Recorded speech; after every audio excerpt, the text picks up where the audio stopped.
నమః శ్రీమాత్రే నమః శ్రీ వారాహిదేవ్యై నమో నమః.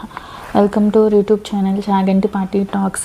మహామహిమాన్వితమైన వైశాఖ మాసంలో వినవలసిన వైశాఖ పురాణం 24వ అధ్యాయము వాయుశాపము. అంబరీషునితో నారదుడు ఈ విధంగా వైశాఖ మహత్యంను వివరించను. శృతదేవుడు శృతకీర్తికి శంఖవ్యాధుల సంవాదం వివరించుచు ఇట్లనెను. శంఖముని మాటలను విని కిరాతుడు ఇట్లనెను. స్వామి, విష్ణువును ఉద్దేశించి చేయు ధర్మములు, పూజలు ప్రశస్తములు. వానిలో వైశాఖ మాస వ్రత ధర్మాదులు మరింత ప్రశస్తములను చెప్పిరి. బ్రహ్మజ్ఞాని ఆ విష్ణువు ఎట్టివాడు, వాని లక్షణమేమి, వాని చెప్పు ప్రమాణం ఏది, వానిని తెలుసుకున్నట్టెట్లు, వానికి చెందిన ధర్మములు ఏవి, వేనిచే అతడు సంతోషించును. నీ సేవకుడునగు నాకు ఈ విషయములు దయించి చెప్పుగోరునని శంఖమహామునిని సవినయముగా అడిగెను. శంఖుడుని కిరాతుడా, వినుము చెప్పెదను. శ్రీ మహావిష్ణువు రూపము పాపరహితము, ఆలోచనకు అందనిది. బ్రహ్మ మొదలగు దేవతలు మహాత్ములగు మునులను తెలుసుకొనజాలనిది. శ్రీ మహావిష్ణువు శక్తి గుణములు సర్వదా సంపూర్ణము, నిశ్చయముగా సమస్తమునకు అధిపతి, గుణరహితుడు, నిష్కలుడు, అనంతుడు, సచ్చిదానంద స్వరూపుడు, చరాచర స్వరూపం సాటి లేనిది. దీనికి అధిపతి ఆశ్రయము శ్రీ మహావిష్ణువు. ఇవన్నీ పోయినను శ్రీహరి స్థానం పోదు. ఆయన నిత్యుడు. ఉత్పత్తి స్థితి సంహారము వీని ఆవృత్తి ప్రకాశము బంధమోక్షములు వీని ప్రవృత్తులన్నీయు నివృత్తులన్నీయు పరమాత్మలనే జరుగును. ఇదే పరబ్రహ్మ లక్షణము.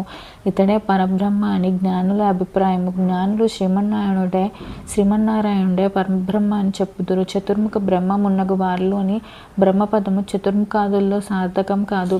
పరబ్రహ్మయగు శ్రీమన్నారాయణుని అంశను భాగమును పొందిన చతుర్ముఖ బ్రహ్మాదులు పరిపూర్ణమగు పరబ్రహ్మ పదములను వాచులెట్లగుదురు కారు.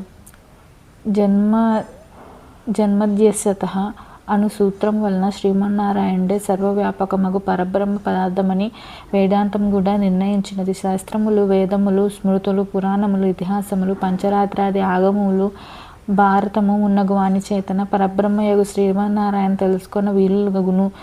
వేరు వేరు విధములచే తెలుసుకొన జాలము. కావున వేదాదులు ఎరుగని వారు పరబ్రహ్మమగు శ్రీమన్నారాయణ ఎరగజాలరు. పరదైవము వేదవేద్యుడు సనాతనుడగు శ్రీహరిని ఇంద్రియాదుల చేత అనుమానాది తర్కముల చేతను తెలుసుకున్న శక్యం కాదు. అతని అవతారముల కర్మలను తమ బుద్ధి కొలదిగా తెలుసుకొని సర్వజీవములు ఆయన అధీనవృతులై ముక్తిని పొందుచున్నవి. శ్రీహరి మహిమను క్రమక్రమముగా నెరుగవలేను. ఇతడు సర్వశక్తి సంపన్నుడు. దేవతలు, ఋషులు, పితృదేవతలు మున్నగు వారు ఒక్కొక్క విధమైన శక్తిని కలిగి ఉన్నారు. బలము, జ్ఞానము, సుఖము మున్నగునవి ఉండుటచే ప్రత్యక్ష ఆగమ అనుమానాది ప్రమాణములచే సర్వప్రాణులలో మనుష్యుడు ఉత్తముడని ఎరుగవలను. అటు మనుష్యుని కంటే జ్ఞానాదులు ఉండుట వలన రాజు 100 రెట్లు గొప్పవాడు. అటు రాజు కంటే మనుష్య గంధర్వులు 100 రెట్లు గొప్పవారు. తత్వాభిమానులగు దేవతలు మనుష్య గంధర్వుల కంటే 100 రెట్లు గొప్పవారని ఎరుదుము. అటు దేవతల కంటే సప్తఋషులు గొప్పవారు. సప్తఋషుల కంటే అగ్ని కంటే సూర్యుడి కంటే గురువు కంటే ప్రాణము కంటే ఇంద్రుడు మిక్కిలి గొప్పవారు, బలవంతులు. ఇంద్రుని కంటే గిరిజాదేవి, ఆమె కంటే జగద్గురువగు శివుని కంటే మహాదేవి యగు బుద్ధి కంటే మహాప్రాణము గొప్పవి. అట్టి మహాప్రాణము కంటే గొప్పది లేదు.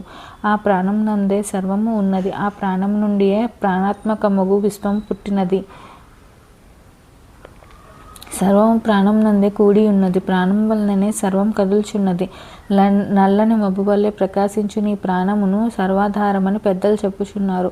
లక్ష్మీ కటాక్షముచే ప్రాణం నిలిచి ఉండును. ఆ లక్ష్మీదేవి శ్రీమన్నారాయణ్ణి కొద్దిపాటు దయచేతనే మరింతగా ప్రకాశించును. అట్టి సర్వాధారుడు సర్వోత్తముడగు శ్రీ మహావిష్ణువు కంటే గొప్పది సమానమైనది ఏదియూ లేదు అని శంకుడు వివరించుచుండగా కిరాతుడు, స్వామి, ప్రాణం అన్నిటికంటే గొప్పది, ప్రాణం కంటే విష్ణువు గొప్పవాడో వివరింపమని శంఖమునిని ప్రార్థించెను. అప్పుడు శంకుడు ఇట్లనెను, కిరాత, వినుము. సమస్త జీవులు పరిశీలించి నిర్ణయించిన ప్రాణాధిక్యమును చెప్పుదురు వినుము. పూర్వము శ్రీమన్నారాయణుడు బ్రహ్మాండమును సృష్టించి బ్రహ్మాదులతో ఇట్లనెను, దేవతలారా, నేను మీ దేవతల సామ్రాజ్యమునకు బ్రహ్మను అధిపతిగా రాజుగా నియమించుచున్నాను.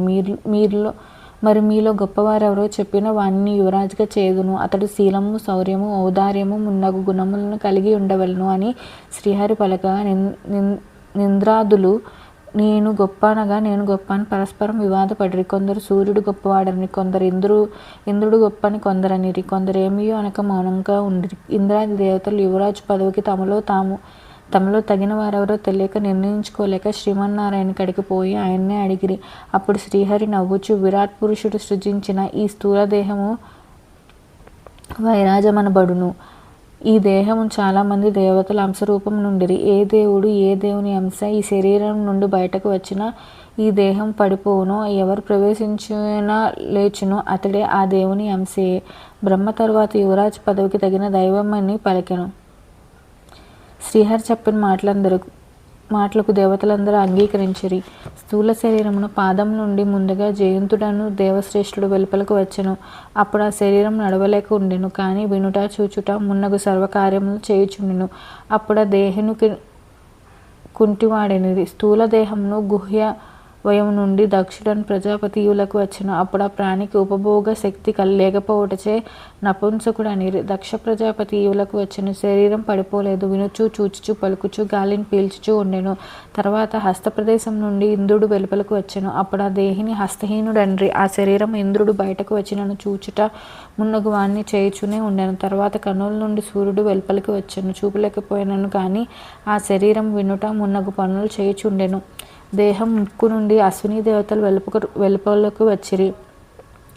వాసన చూడలేకపోయాను, కానీ వినుట మున్నగు వాడిని శరీరం చేయుచునే ఉండెను. దేహములు చెవుల నుండి దిక్కులు వెలుపలకు వచ్చినవి. అప్పుడు ఆ దేహికి వినికిడి శక్తి లేకపోయాను, చెవిటివాడనని చూచటం మున్నగు పనులను చేయుచుండెను. దేహం నాలుగు నుండి వరుణుడు వెలుపలకు వచ్చెను. దేహికి రుచి తెలియకుండెను, వినుట మున్నగు వాణ్ణి చేయుచుండెను. శరీరం పడిపోలేదు. పిమ్మట వాక్కునకు అధిపతి అగ్ని బయటకు వచ్చెను. ఆ శరీరం మాటలు లేకపోవచ్చే మూగవాడయ్యను. చూచటం మున్నగు వాణ్ణి చేయుచునే ఉండెను. జ్ఞానస్వరూపుడగు రుద్రుడు శరీరం నుండి వెలుపలకు వచ్చెను. శరీరికి జ్ఞానం లేదు గాని వినుట మున్నగునవి ఉండెను. తర్వాత ప్రాణము వాయువు వెలుపలకు వచ్చెను. అప్పుడు ఆ శరీరము కన్నులు చెవులు మాట మున్నగును పనిచేయుచున్నను నిశ్చేష్టమై పడిపోయాను. దానిని చూసి దేవతలందరూ ఆశ్చర్యపోయారు. అప్పుడు శ్రీహరి ఇట్లా నిర్జీవమై పడి ఉన్న శరీరము ఏ దేవత ప్రవేశించి లేవదీయునో అతడే యువరాజని పలికెను. శ్రీహరి మాటలు విని జయంతుడు దేహి పాదములు ప్రవేశించెను, కానీ శరీరం లేవలేదు. దక్షుడు గుహ్యమునకు ప్రవేశించెను, శరీరం లేవలేదు. ఇంద్రుడు హస్తములను ప్రవేశించిన ఆ కళేబరం కదలలేదు. సూర్యుడు కన్నుల్లో ప్రవేశించిన ఆ కళేబరం కదలలేదు.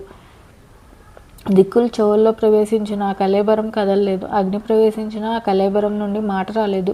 రుద్రుడు మనసులో ప్రవేశించినను కళేబరం కదలలేదు. పిమ్మట ప్రాణం ప్రవేశింపగా ఆ శరీరం లేచెను. అప్పుడు బలము, జ్ఞానము, ధైర్యము, వైరాగ్యము బ్రతికించుట మొదలగు వాని యందు శక్తిమంతమగు ప్రాణమునే యువరాజుగా దేవతలు భావించిరి. శరీరమును జీవించుటకు ఆనమగుటచే ప్రాణమే సర్వాధికమని అనిరి. ఈ ప్రాణము తన అంశ చేత పూర్ణ భాగం చేత ప్రపంచమంతటను వ్యాప్తమై ఉండెను. ప్రాణహీనమగు జగత్తు లేదు, ప్రాణహీనమగు ప్రాణియు ఈ సృష్టిలో లేదు.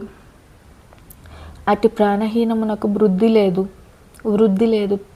ప్రాణం లేనిది ఏదియూ ఉండుట లేదు. కావున ప్రాణం సర్వజీవముల కంటే అధికము, దానిని మించిన బలాఢ్యమైనది ఏదియూ లేదు.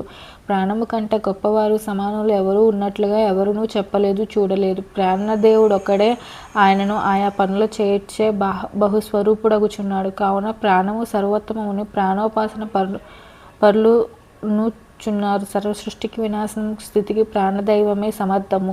విష్ణువు తప్ప మిగిలిన దేవతలెనరూ ప్రాణమును తిరస్కరింపలేరు. ప్రాణదేవత సర్వదేవాత్మకము, సర్వదేవమయము, నిత్యము శ్రీహరిని అనుసరించి ఉండును, శ్రీహరి వశమున ఉండును. ప్రాణదైవము శ్రీహరికి వ్యతిరేకమైన దానిని వినడు, చూడడు. రుద్రుడు ఇంద్రుడు మున్నగవారు శ్రీహరికి వ్యతిరేకమును చేసిరి.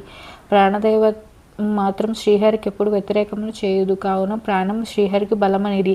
కావున శ్రీ మహావిష్ణువు మహిమను లక్షణమును తెలిసిన జీవి పూర్వకర్మవశమున సిద్ధమైన స్థూలము తన శరీరంపై ఉన్న కుబుసమును విడిచినట్లు విడిచి తుదకు సర్వోత్తమము వినాశరహితమకు శ్రీహరి పదము చేర్చున్నాడు. అప్పుడు శంఖ మహాముని వివరించెను. ఆ మాటలు విని కిరాతుడు ప్రసన్న మనస్కుడే సవినయముగా మరల శంకుణ్ణి ఇట్లా అడిగిన, స్వామి, బ్రహ్మజ్ఞాని మహానుభావుడు జగద్గురువు సర్వేశ్వరుడు నగు ప్రాణం యొక్క మహిమ లోకమును వెందులకు ప్రసిద్ధం కాలేదు. దేవతలు, మునులు, మహాత్ములు ఉన్నగురు వారి మహిమ లోకముల పురాణములు ఎందు వినబడుచున్నది. కానీ ప్రాణమహాపురుషుని మహిమ ఎందులకు ప్రఖ్యాతము కాలేదు అని ప్రశ్నించెను. అప్పుడు శంఖమహాముని ఇట్లనెను, పూర్వము ప్రాణమహాపురుషుడు సర్వోత్తముడగు శ్రీహరిని అశ్వమేధ యాగమును చేసి సేవింపదలిచి గంగా తీరమునకు పోయెను. నాగలతో ఆ నేలను దున్నించి శుద్ధి చేసి యాగశాలను నిర్మింపదలిచెను. నాగలచే దున్నించుచుండగా పుట్టలో తపము చేసుకొను కణ్వ మహామునికి నాగలు తగులుచే తపోభంగమై కోపించెను. పుట్ట నుండి వెలుపలికి వచ్చి కోపగించి తనకు విఘ్నం ఆచరించిన ప్రాణపురుషుని చూసి, ప్రధానుడినని గర్వించిన నీవిట్లు నా తపమును విఘ్నం ఆచరించితివి కనుక నీకు ముల్లోకముల యందు ప్రఖ్యాతి ఉండదు, భూలోకమును మరింతగా ప్రఖ్యాతి ఉండదని చెప్పించెను. శ్రీహరి అవతారములు ప్రసిద్ధములగు గాని నీవు మాత్రం ప్రసిద్ధుడు కాలేవని అనెను. ప్రాణమహాపురుషుడును కోపించి, దోషం లేని నన్ను తప్పు చేయకుండా నున్న వాడిని ఇట్లా శపించితే కావున కణ్వముని నీవు గురుద్రోహివి కమ్మని శపించెను. నీ ప్రవృత్తి నందరూ నిందితురనెను. కణ్వముని శాపం వలన ప్రాణమహాపురుషుడు భూలోకమును ప్రసిద్ధుడు కాలేదు. కణ్వుడు ప్రాణశాపం అనుసరించి తన గురువు భక్షించి సూర్యునికి శిష్యుడైనను. కిరాత, నీవు అడిగిన వానన్నిటినీ చెప్పితిని, ఇంకనూ అడగవలసింది ఉన్నచో అడుగుమని శంకుడు పలికెను అని శృతదేవుడు శృతకీర్తి మహారాజునకు చెప్పెను. ఈ విషయం నారదుడు అంబరీషునకు వివరించెను. 24వ రోజు పారాయణం సంపూర్ణం. నా వీడియో మీకు నచ్చినట్టయితే లైక్ చేయండి. అలానే మీ శ్రేయోభిలాషులందరికీ షేర్ చేయండి. మరిన్ని ఇలాంటి వీడియోల కోసం మా ఛానల్ని సబ్స్క్రైబ్ చేసుకోండి. Please subscribe our channel. ఓం నమో నారాయణాయ. Thank you.